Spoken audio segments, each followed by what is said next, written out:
আসসালামুআলাইকুম everyone. আজকে আমি share করব কিভাবে সহজেই 6/7 পেটিকোট কাটা যায় সেটি। যারা সেলাই কাজে নতুন আছেন তারা যদি ভিডিওটি প্রথম থেকে শেষ পর্যন্ত দেখেন তাহলে খুব সহজেই কিন্তু কাটতে পারবেন 6/7 পেটিকোট। তো আশা করি ভিডিওটি ভালো লাগবে, আর যদি ভালো লাগে তবে লাইক দিতে ভুলবেন না, সাবস্ক্রাইব করতেও ভুলবেন না। দেখুন এখানে আমি 2.5 গজ কাপড় নিয়েছি। এটা কিন্তু ভাঁজ করা রয়েছে, মাঝ বরাবর কাপড়টি ভাঁজ করা রয়েছে। এখানে আমি 2.5 ইঞ্চিতে মার্ক করে নিচ্ছি। 2 ইঞ্চি হচ্ছে কোমরে বেল্টের জন্য, আর 1/2 ইঞ্চি নিয়েছি সেলাইয়ের জন্য। তো 2.5 ইঞ্চিতে মার্ক করে দিয়েছি। এখন আমি সোজা একটা দাগ দিয়ে নিচ্ছি।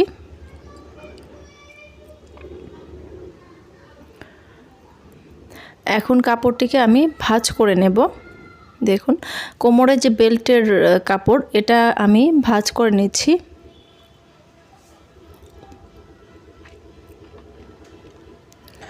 এখন সোজাসুজিভাবে কাপড়টি কেটে নিচ্ছি।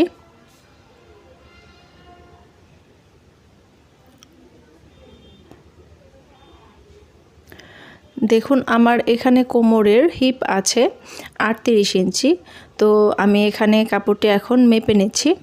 তো এখানে যদি 38 ইঞ্চি হিপ হয়, আমার লাগবে এক পার্টে 19 ইঞ্চি। তো দেখুন আমি ভাঁজ দিয়ে নিয়েছি, তাহলে 19 ইঞ্চি লাগবে। তো আমার এখানে 19 ইঞ্চি হয় না, কাপড় আরেকটু লাগবে।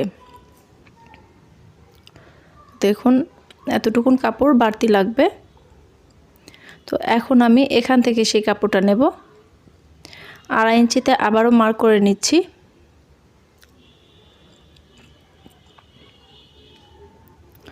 সোজা একটা দাগ দিয়ে নিচ্ছি।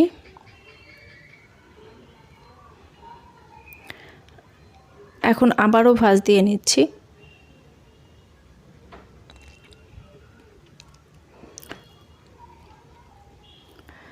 ভাঁজ দিয়ে কাপড়টি আমি কেটে নিচ্ছি।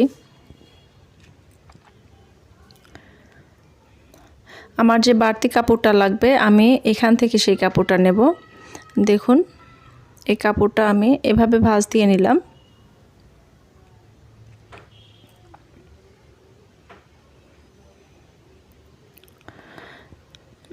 এখন এই কাপড়টা আমি এভাবে ভাঁজ দিয়ে এই কাপড়ের উপর রাখবো, এবং যতটুকু কাপড় লাগবে সেটা আমি কেটে নেব। আর 1/2 ইঞ্চি বেশি নেব জয়েন্টের সেলাইয়ের জন্য। দেখুন আমার যে 2টা কাপড় জয়েন্ট করব সেখানে একটু বাড়তি কাপড় লাগবে, এই জন্য আমি 1/2 ইঞ্চি বেশি নেব। আর যতটুকু কাপড় লাগবে ততটুকু আমি কেটে নিচ্ছি। আর এই কাপড়টা দিয়ে হচ্ছে বেল্ট বানাবো, বাকি কাপড় দিয়ে বেল্ট বানাবো। দেখুন এখানে আমার হচ্ছে 4টা পার্ট। এই সাইডটা খোলা, এই সাইডটা কিন্তু খোলা সাইড, আর কাপড়টা কিন্তু ভাঁজ দেওয়া আছে, মাঝ বরাবর কাপড়টা ভাঁজ দেওয়া আছে, আর এই পাশটা বন্ধ সাইড।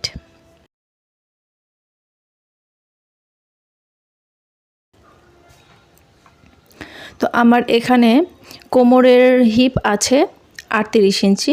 তো 38 ইঞ্চিকে 8 দিয়ে ভাগ করে যত হবে তত ইঞ্চি আমার নিতে হবে। তো 38 ইঞ্চিকে যদি আমি 8 দিয়ে ভাগ করি তাহলে 4.75 আসে।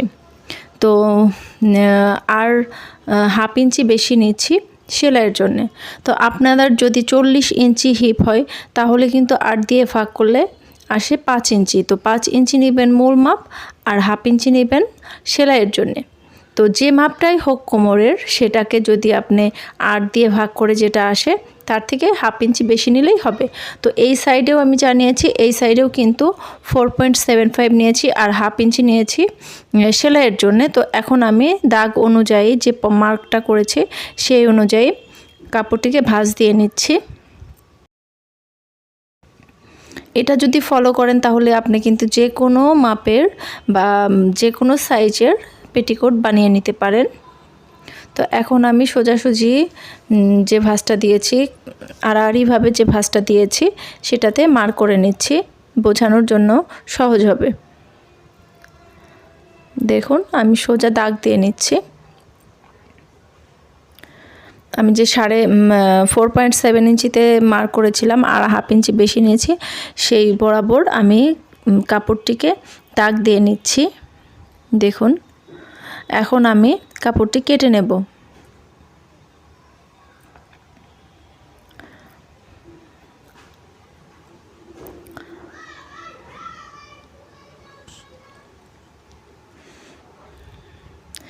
এভাবে করে সমান করে কাপড়টি কেটে নিতে হবে।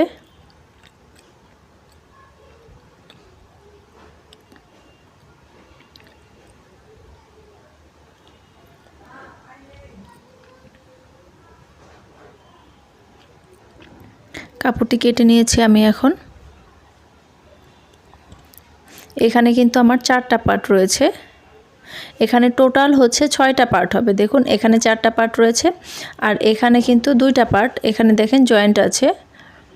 তো বড় হচ্ছে 2টা পার্ট আর 4টা হচ্ছে ছোট পার্ট। আর আমি এখান থেকে কাপড়টা কেটে নিচ্ছি।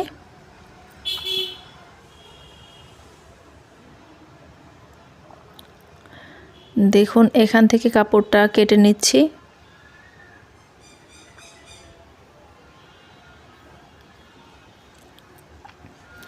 আমি এখন এই কাপড়গুলো একটার পর একটা বসিয়ে নিলাম। আমি যে সাইডে আছি সেটা হচ্ছে আড়াআড়ি সাইড আর আমার অপোজিটে হচ্ছে সমান সাইড। তো আমি আড়াআড়ি আমি যে পাশে রয়েছি সেই পাশ থেকে আমি 1 ইঞ্চির একটু কম কাপড় মার্ক করে নিয়েছি। তো এভাবে করে কেটে নিলাম যাতে 2 সাইডটাই সমান হয় এবং রাউন্ড হয়। দেখুন এটা কিন্তু আড়াআড়ি সাইড। আপনারা যদি সেলাই ভিডিওটা দেখতে চান তাহলে আমি লিংকটা ডেসক্রিপশন বক্সে দিয়ে দিব, দেখে নিতে পারেন। আর খুব সহজেই কাটতে পারবেন এবং বানাতে পারবেন 6 সেট পেটিকোট।